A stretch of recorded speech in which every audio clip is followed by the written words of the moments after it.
कांग्रेस में टिकटों को लेकर जोर आजमाइश का दौर चल रहा है। आज अलवर के सरूप विलास में यहाँ पर जिले की 11 विधानसभाओं से कांग्रेस के सभी दावेदार यहाँ पहुँचे हैं और यहाँ पर अपना अपना पक्ष रख रहे हैं। यहाँ पर मौजूद हैं, अगर हम बात करें अलवर की, तो अभय सैनी, पप्पू प्रधान जी, क्या कहना चाहेंगे? आपकी दावेदारी कहाँ से है? पहले तो अशोक गहलोत के किए हुए कार्यों पर हम सब लोग मिलकर कांग्रेस के पार्टी के नाम पर चुनाव लड़ेंगे और सब लोग मेहनत करके दोबारा सरकार बनाएंगे। राज्य में चुनाव होता है तो कोई ना कोई उम्मीदवार होता है और उम्मीदवार की एक चयन प्रक्रिया होती है, जिस चयन के माध्यम से उम्मीदवार तय होता है। उस प्रक्रिया के तहत मैंने भी अलवर शहर से टिकट मांगा है। उसके पीछे कारण है कि मैं जिस व्यवसाय से जुड़ा हूँ या मेरा जो कार्य क्षेत्र है वो शहर के सभी लोगों से मेरे मधुर संबंध है। पिछली बार मैंने 2013 में चुनाव लड़ा था, मुझे यहाँ की जनता ने 18,000 वोट दिया था।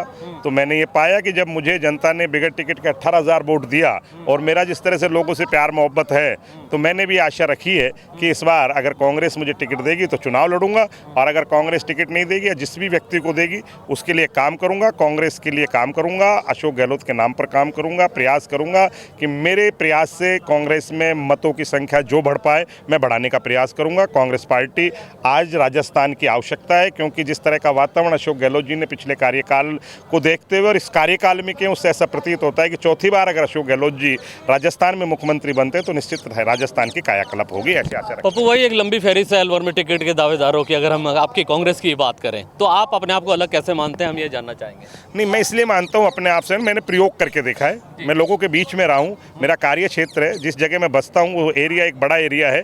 पूर्व में मैंने चुनाव लड़ा, मैं ग्राम पंचायत भूगोर से आता हूँ, बेला का, पाड़ का और ग्राम पंचायत भूगोर, 3 ग्राम पंचायत लगती है, जिस एरिया में मेरा पारिवारिक सामाजिक बड़ा आपस में मेल मिलाप है और शहर के गरीब, शोषित, पीड़ित, दलित, व्यापार से सब लोगों से मेरा संपर्क रहता है, आमजन के बीच में रहता हूँ। और मैंने एक प्रयोग करके देखा, 2013 में मैंने एक चुनाव लड़ा था और उस चुनाव में मुझे 18,000 वोट मिला। जब यहाँ पर 3,000 और 2,000 5,000 वोट मिलने वाले लोग टिकट मांग रहे हैं या जिन लोगों का कोई कार्य क्षेत्र नहीं वो टिकट नहीं मांग रहे, तो मैंने भी सोचा हो सकता है पार्टी मुझ पर भी भरोसा कर ले, और मुझ पर अगर भरोसा करेगी दमदारी से चुनाव लड़ूंगा। चुनाव लड़ना जानता हूँ, चुनाव की व्यवस्थाएं जानता हूँ, लोगों के साथ मेरे संपर्क हैं। अगर मुझे अवसर मिला तो 100% चुनाव लड़ूंगा, दमदारी से लड़ूंगा, और अवसर नहीं मिला तो पार्टी जिसे भी टिकट देगी। आप सैनिक समाज से आते हैं, जातिगत समीकरण भी महत्वपूर्ण होता है। हम माड़ी के बेटे हैं और माड़ी बगीचे को संवारता है, और जिस बगीचे के अंदर सभी तरह के पेड़ पौधे होते हैं और जिसमें सब तरह के फूल होते हैं, वो पेड़ बड़ा, वो बगीचा बड़ा सुंदर लगता है। और मैं जातिगत आधार पर कोई चुनाव नहीं लड़ना चाहता, मेरे लिए सभी जाति बराबर है। मैं सर्व समाज को लेकर चलता हूँ, सर्व समाज पर ही चुनाव लड़ना चाहूँगा।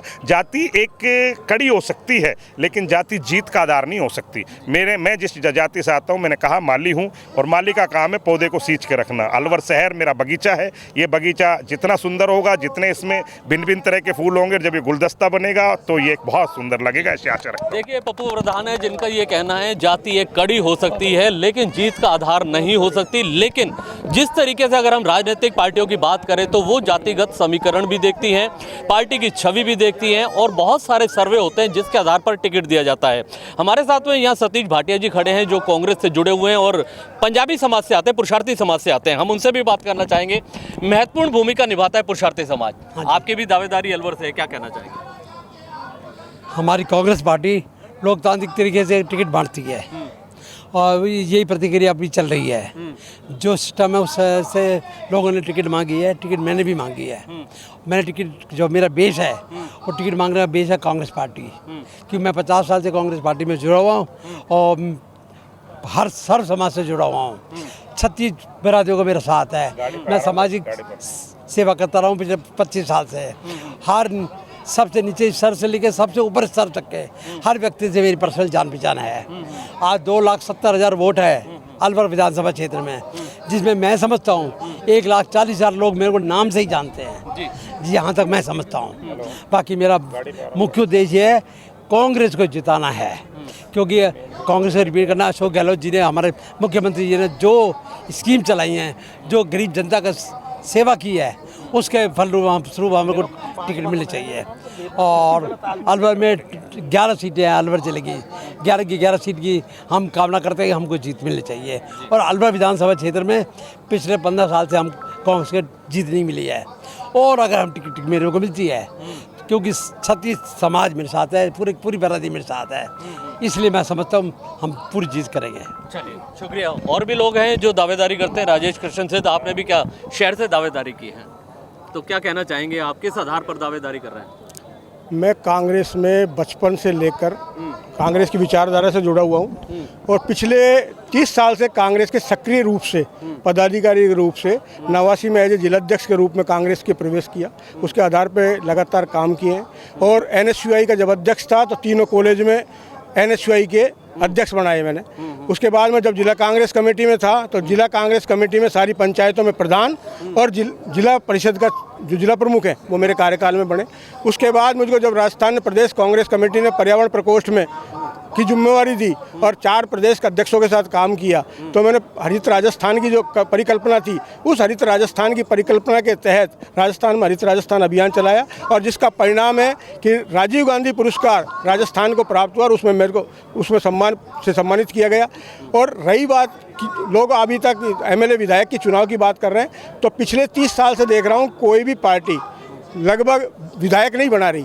कोई RTI कार्यकर्ता बन रहा है, कोई जाति के प्रतिनिधि के रूप में काम कर रहा है, जबकि मैं एक विचारधारा से कांग्रेस की विचारधारा से जुड़ा हुआ हूँ और जो विधायक का एक काम है कानून बनाना और जनता की समस्याओं के लिए लड़ना। जब मैं बिना विधायक लेते हुए उन समस्याओं को हल करवा रहा हूँ, चाहे मेडिकल कॉलेज बनाने की बात हो, जब सारे विधायक इस मेडिकल कॉलेज को अलवर से छीनने का प्रयास कर रहे थे, कोई किसी गांव में ले जाने की बात कर रहा था, जनता के अधिकारों को छीन रहा था, तब हमने संघर्ष करके इस शहर में मेडिकल कॉलेज की स्थापना जेल में कराई। उसी तरह पानी की समस्या जो मुँह बाए खड़ी है, हर आदमी कहता है पानी की समस्या है। उस पानी की समस्या के लिए किसी व्यक्ति ने इन प्रत्याशियों में से काम किया हो, उनमें एकमात्र आदमी हूँ जिन्होंने 128 बीघा का निदानी का बांध बिना सरकार की स्वीकृति के, बिना किसी सरकारी सहयोग के, आम जनता के सहयोग के माध्यम से 128 बीघा का बांध उन भूमाफियाओं से मुक्त करा के अलवर की जनता को दिया है। उसके अलावा पेड़ों की बात हो, चाहे उपभोक्ता के अधिकारों की बात हो, उसके लगातार संघर्ष किया, क्योंकि जनता भी संघर्ष किया है और कांग्रेस के साथ मिलकर के संघर्ष किया है। तो इसलिए मेरा हक बनता है। और 2003 में मुझको पार्टी ने विचार भी किया था और पार्टी ने लगभग टिकट फाइनल किया था, लेकिन पार्टी ने अंतिम समय पर ये दोनों हम प्रत्याशी जो पैनल में थे, भौर जितेंद्र सिंह जी और मैं, तब लोगों को सामंजस्य बिठाकर ये कहा था कि अब की बार भौर साहब को लड़ने दे, अगली आप दोबारा आपसे प्रचार किया जाएगा। तो उसके बाद मैंने अपना नाम विड्रा किया था और उसके बाद फिर दोबारा से मैं अब 2023 में प्रत्याशी के रूप में 20 साल क्यों चुप बैठे रहे आप? उसके लिए मैंने सामाजिक संघर्ष में काम किया है और सामाजिक रूप से अब मेरे को मजबूरी इसलिए आया कि लगातार जब पार्टी लगातार हार रही है तो एक सक्रिय कार्यकर्ता की और निष्ठावान कार्यकर्ता की ये जिम्मेवारी बनती है कि पार्टी को जिताया जाए। व्यक्ति हार रहे हो सकता है, व्यक्तिनिष्ठ कमजोर हो सकते हैं, कांग्रेस कमजोर नहीं है, ये साबित करके बताऊंगा। Thank you. राजस्थान विधानसभा के चुनावों की हलचल जानने के लिए आज हम पहुंचे थे अलवर के स्वरूप विलास में, जहां पर जिले भर से जो कांग्रेस के प्रत्याशी हैं, दावेदार हैं, वो अपने पूरे दमखम के साथ यानी शक्ति प्रदर्शन के साथ में वहां पहुंचे और अपनी दावेदारी जता रहे हैं। अलवर शहर की अगर बात करें तो यहां से पूर्व सभापति अजय अग्रवाल हैं जिन्होंने कांग्रेस से दावेदारी की है, उनसे बात करते हैं। सर, क्या कहना चाहेंगे आप? आज ऐसा माहौल देख रहे हैं, जिस तरह से ऐसा लग रहा है कि जैसे शादी ब्याह का सा माहौल हो रहा है। हर कार्यकर्ता गांव से इतने साथियों के साथ आ रहा है, जो भी प्रत्याशी हैं अपना बायोडाटा जिस तरह से हमारे जो तय हुआ है उनको देने आ रहे हैं और एक माहौल ऐसा हो रहा है जैसे वो शादी ब्याह का सा माहौल होता है ना। आज हजारों की तादाद में जो कार्यकर्ता हैं, मैं सबसे पहले तो उन सभी का स्वागत करता हूँ ये अलवर की पावन धरा पर। और साथ साथ ये भी है कि जिस तरह का उत्साह देखने को मिल रहा है, तो ये उत्साह बहुत सालों बाद कांग्रेस में दिख रहा है। पिछली बार भी हमारी सरकार सत्ता में आई थी, उससे भी बड़ा उत्साह और जश्न का माहौल यहाँ लगता है। जो भी आ रहा है ढोल नगाड़ों के साथ आ रहा है, अपना दावा पेश कर रहे हैं। अभी मोहन प्रकाश जी भी आए हैं, उनके भी भाषण चल रहे हैं, और भी लोग आए हैं। और आज हमारे डूडी जी के साथ भी वो दुखद हुआ हो गया, तो उससे भी बहुत सारे कार्यकर्ताओं का मन थोड़ा सा खिन्न सा था। उनकी भी स्वास्थ्य के लोग जानकारी भी कर रहे हैं। तो हम लोग ये चाहते हैं कि भाई जिस तरह का माहौल है, ये माहौल चुनाव तक बना रहे। और निश्चित रूप में सिर्फ राजस्थान में जिस तरह से अशोक गहलोत जी की जो जन कल्याणकारी योजनाएं उन्होंने दी हैं, जिस तरह का विजन दिया है, जिस तरह का युग पुरुष के रूप में गांधी जी के साथ साथ अशोक जी ने अपनी प्रतिभा रखी है, उसके चलते हुए ऐसा लगता है कि राजस्थान में बदलाव बहुत जोरदारी के साथ पुनः राजस्थान में कांग्रेस की सरकार बनेगी और राजस्थान में जो हमारा 156 का टारगेट है वो पूरा होगा। उसके लिए मैं तहे दिल से आदरणीय अशोक गहलोत जी का, जिन्होंने इतनी शानदार योजना दिन प्रतिदिन देते ही जा रहे हैं और अब भी दे रहे हैं, अभी भी कह रहे हैं कि भाई आप मांगते मांगते थक जाओगे, मैं देते देते नहीं थकूँगा। निश्चित रूप से पूरे राजस्थान में बहुत अच्छा माहौल बना हुआ है और कांग्रेस के लिए ये बहुत अच्छा अवसर है और कांग्रेस पुनः सत्ता में आएगी। अजय जी, हम आपको देख रहे हैं पिछले काफ़ी समय से आप सक्रिय राजनीति में हैं, सभापति रह चुके हैं। 2008 में भी आपने प्रयास किया, 13 में भी आपने प्रयास किया। आप भाजपा छोड़ करके कांग्रेस में शामिल हो गए, लेकिन यहाँ भी अभी तक आपको ऐसा कुछ नहीं मिल पाया जिसके लिए आप डिजर्व करते थे। तो भाजपा तो आपने छोड़ दी, अब क्या स्टेज आ गई है कांग्रेस में? देखिए, कई बार ऐसा होता है, परिस्थितियाँ होती है और कई बार ये भाग के खेल होते हैं। नहीं तो राजनीति में मैं 1998 से पहले क्या, मैं बचपन से जब कॉलेज में पढ़ता था, जब से ही चला आता था। कॉलेज में भी मैं प्रेसिडेंट का फार्म भर दिया, मैं नहीं लड़ पाया। फिर मेरे को 2008 में टिकट भी मिल गया, बीजेपी का टिकट मिल गया, फिर उसमें भी मैं नहीं लड़ पाया। ये कई बार भाग की विडम्बना होती है, लेकिन अब मेरी ज्योतिष बहुत अच्छी है। इस बार शहर से क्या खेल था? एक बार आपको टिकट मिल गया था, फिर कट गया था, वो ऐसी परिस्थितियाँ क्यों बनी? ऐसी कई बार परिस्थितियाँ पार्टियों में होती हैं। पार्टियों में अपने अपने नेता होते हैं, अपने अपने लोगों का विचार होता है। क्योंकि उस समय बनवारी लाल सिंघल जी ने भी आवेदन किया था, तो उनके बारे में इतनी जानकारी भी लोगों को नहीं थी, और वो एक संगठन से में काम करते थे। और जब मैं अध्यक्ष था, जिस तरह का काम मेरा नगर परिषद में ऐतिहासिक काम किए है, उसकी चर्चा हर जिले के एक एक व्यक्ति पे थी। हर शहर के प्रत्येक व्यक्तित्व के मन में ये था। वसुंधरा जी के भी मेरे संबंध बहुत अच्छे थे, रामदास जी भी थे उस समय। रामदास जी को मैं अपने गॉड फादर के रूप में लेता था। मेरा प्रयास किया कि नहीं करना चलते हुए, तो राजनीति में कई बार अपने अपने जुगाड़ तुगाड़ होते हैं, उसमें बनवारी जी को टिकट मिल गया। लेकिन उसके बाद फिर मेरे को दोबारा बुलावा आया, वसुंधरा जी ने मेरे को बुलाया और शाम को टिकट परिवर्तन करके मुझे दे दिया। फिर उन्होंने अपने आकाओं से फिर दोबारा बात करी होगी, फिर वो बनवारी जी को मिल गया। फिर माननीय वसुंधरा जी यहाँ आई तो उन्होंने मुझे बुला के अपने साथ ले गई होटल में। उन्होंने मेरे को कहा, अजय जी 360 सीट होती है एमएलए जैसी, कोई बात नहीं, अभी राजस्थान में अपनी सरकार को अभी 77-78 सीट आ रही है, यदि अलवर की सीट भी हार जाएंगे तो हम लोग और पीछे हो जाएंगे, अपनी सरकार बनेगी तो कोई पदों की कोई बात नहीं। तो चूँकि दोबारा वसुंधरा जी ने मुझे एहसान करके टिकट दे दिया था, तो फिर मैंने उनकी बात मानते हुए वो चुनाव नहीं लड़ा। वही मेरी जीवन की सबसे बड़ी भूल रही। यदि उस चुनाव को मैं निर्दलीय के रूप में लड़ता, क्योंकि जनता को इतनी ताकत थी उस समय, जो इस तरह का विकास हुआ, जिस तरह का पटरी पार जो मैंने ऐतिहासिक काम किया, उसको लेके आम जन के विचार में ये था कि ये व्यक्ति कुछ अलवर के लिए रखता है।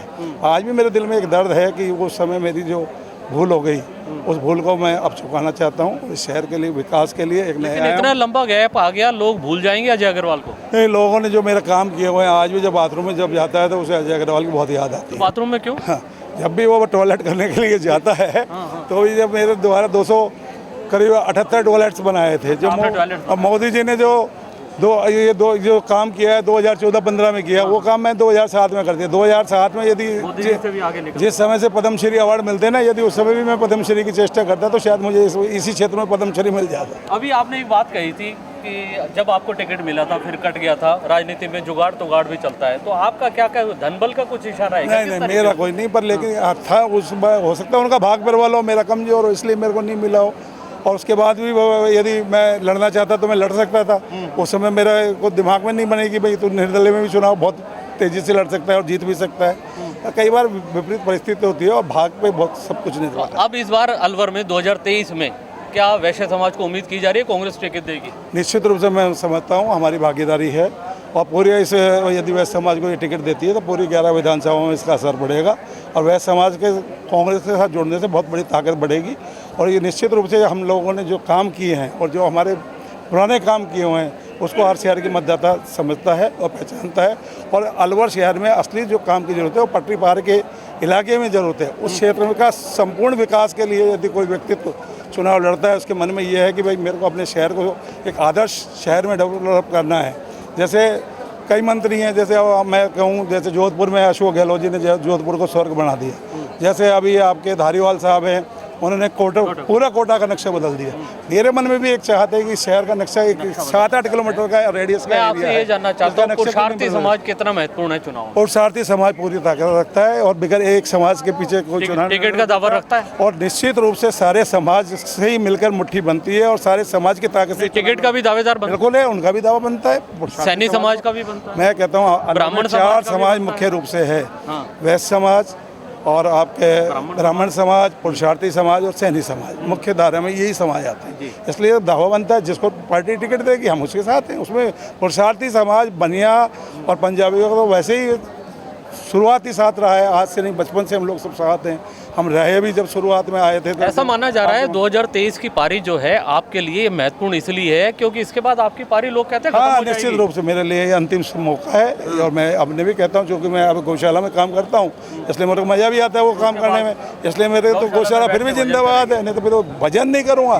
लेकिन गौ सेवा का जो काम करके मैंने ऐतिहासिक रूप से गौशाला को चमकाया है और देश में एक धरोहर के रूप में बनाया है और एक उसे टूरिज्म सर्किट के रूप में जिस तरह से बना रहा हूँ। और मेरा आपसे यही कहना है कि आप भी आएँ, अपने लोगों को भी दिखाएं, लोगों को एक गौशाला को एक ढंग से ये दिखाएं कि वो गौशाला, यदि मैं कहता हूँ अलवर में किसी नागरिक ने आज गौशाला नहीं देखी तो उसने अलवर शहर में कुछ देखा ही नहीं। और टूरिज्म सर्किट के रूप में भी मैं उसको ऐसे डेवलप कर रहा हूँ कि कम से कम वहाँ 8-10 हज़ार लोग रोज़ प्रतिदिन गौशाला में जाएँ, गौ भक्ति भी करें और टूरिज्म का भी आनंद लें। देखिए, ये अजय अग्रवाल हैं जो यहाँ अलवर से पूर्व सभापति रह चुके हैं। नगर परिषद में सभापति रहते हुए निश्चित रूप से इन्होंने बहुत काम कराए जिससे उनकी एक अलग पहचान बनी थी। अब 2023 की जो पारी है, इनका मानना है इस बार भी उन्होंने अलवर से फिर टिकट मांगा है। कांग्रेस की तरफ से इन्होंने दावेदारी की है, देखना होगा इन्हें टिकट मिल पाती है या नहीं मिल पाती। लेकिन उनका ये मानना है टिकट मिलेगी तो जीत कर दिखाऊंगा। शहर को उनको एक सुंदर और एक कोटा और जयपुर और बड़े शहरों की तर्ज पर डेवलप करने का जो सपना है वो पूरा करना चाहते हैं। यह निर्भर करेगा आगामी टिकट वितरण के बाद। कैमरामैन अनिल के साथ जुगल गांधी, अलवर। अलवर शहर से अगर दावेदारी की बात करें तो यहाँ पर श्वेता सैनी हैं जो पहले भी कांग्रेस से यहाँ से प्रत्याशी के तौर पर चुनाव लड़ चुकी हैं। अब वो हमारे साथ हैं। आज भी आपने दावेदारी पेश की होगी कांग्रेस से अपने अलवर के लिए। जी बिल्कुल। तो क्या लग रहा है आपको इस समय? नहीं, अभी तो बहुत ही इनिशियल स्टेज पर है ये सब। और आज 1-to-1 ही मुलाकात बस नमस्कार ही हुई है। अभी तो बायोडाटा वाला प्रोसीजर ही चल रहा है। तो अभी बायोडाटा सबने जो भी प्रत्याशी हैं उन्होंने जमा करवाए हैं और बस एक इंट्रोडक्टरी के तौर पे ही रहा कि वो आ जाएँ। तो सब चाहते हैं कि जो भी टिकट लेना चाहते हैं कि एक बार हमारी उनसे 1-to-1 मुलाकात हो जाए तो हम उनके नोटिस में आएँ, या इस तरह का आज तो यही सिस्टम रहा है। बाकी तो अभी तो बहुत लंबा क्या ही प्रोसेस गुजरेंगे। पिछली बार बड़ा सरप्राइजिंग रहा था, श्वेता सैनी टिकट लेकर के आ गई थी, वो क्या जरिया था आपका? जरिया देखिए 2009 में जब सभापति का चुनाव लड़ा था तो वो 1-1.5 हज़ार का वोट्स का मार्जिन था और वो वोट्स बहुत ज़्यादा थे। 62,000 वोट मेरे आए थे। तो कहीं ना कहीं वो कंसिडरेशन में इसलिए लिया गया कि एक अच्छा वोट लिया है तो आगे भी शहर विधानसभा से जिस व्यक्ति ने ले रखा हो उसको कंसिडरेशन में लेते हैं, इसलिए टिकट मिला। और इस बार भी वोट अच्छा ही लिया था। 63,000 वोट से एक अच्छा वोट मैंने लिया था। कुछ थोड़ा सा ही मार्जिन रहा था इस बार भी। ऐसा कहा जाता है टिकट तो लगभग पहले ही तय हो जाती है, ये तो मात्र औपचारिकताएं होती हैं। मुझे तो ऐसा नहीं लगता। देखिए सारी प्रक्रियाएं हो रही हैं, लोग आ रहे हैं और मजबूत व्यक्ति को टिकट मिलता है। हमेशा किसी भी पार्टी की बात हो, जो बेस्ट होता है उसे टिकट मिलता है। पार्टियां भी इस तरह, क्योंकि अब देखिए आप इतना ज़्यादा कंपटीशन भी इतना ज़्यादा है तो पार्टियां भी चाहती हैं कि सरकार हमारी बने। तो कई फिल्टर प्रोसेस से निकल के टिकट मिलता है। तो ऐसा नहीं है कि कोई तय हो जाता है कि किसी को मिले। लंबी फहरिस्त है अलवर में, अपने आप को कैसे अलग मानती हैं? 5 साल मैंने पहले का डेटा अच्छा है। उसके बाद जब अच्छे वोट्स आए तो मुझे ये नहीं लगा कि मैं घर पे बैठ जाऊं। तो 5 साल मैं लोगों के बीच में रही तो कहीं ना कहीं मुझे उसी बेसिस पे लगता है कि मुझे कंसिडरेशन में लिया जाएगा या मुझे टिकट मिलेगा। बाकी सब मांग ही रहे हैं, देखते हैं। अंतिम निर्णय फूलबाग का ही होता है? नहीं, ऐसा नहीं है। बबर साहब तो बल्कि इस बार बोल रहे हैं कि बहुत फेयर रहना चाहिए। वो मध्य प्रदेश के प्रभारी लगे हुए हैं, जयपुर का प्रभार उन्हें मिला हुआ है। तो वो बोल रहे थे, हमारी जो उनसे बात हुई थी तो वो बोले कि मेरा कोई इंटरफेरेंस नहीं रहेगा, जो सर्वे में नंबर 1 रहेगा, फिर आगे जो कमेटी होगी जो तय करेगी उस हिसाब से होगा। कितनी उम्मीद आपको अपने आप पे टिकट मिलने को लेकर, कितने आश्वासन? काफ़ी